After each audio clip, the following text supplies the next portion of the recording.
Влошена економска, социјална и здравствена состојба се само некои од штетите предизвикани од COVID-19 и предуслов за појава на наследство во семејствата и врз децата. Од првата детска амбасада Медјаши велат дека во следниот период можно е да има зголемен број случаи на наследство врз децата. Меѓутоа, од Медјаши велат дека за среќа досега е регистриран само еден случај на наследство врз деца.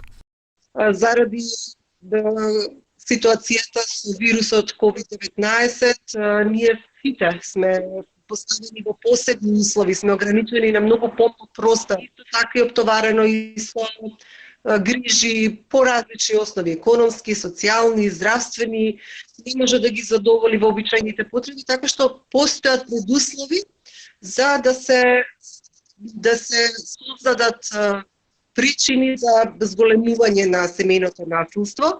Од Медјаши велат дека во вакви услови можно е да има зголемен број на случаи на психичко наследство. На телефонов само една дојава имавме таква за семејно наследство и по неа постапивме вообичаено како што секогаш постапуваме, значи прво прашуваме дали се известени полиција и Центарот за социјални работи и веднаш го известуваме Центарот за социјална работа со податоците со кои што располагаме.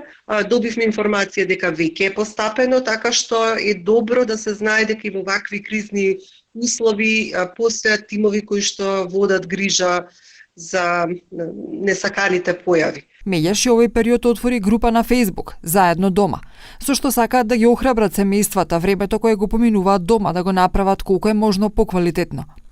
Исто така од Медјаши информираат дека постои SOS линија и ги охрабруваат сите деца и млади да пријават доколку се жртви на наследство.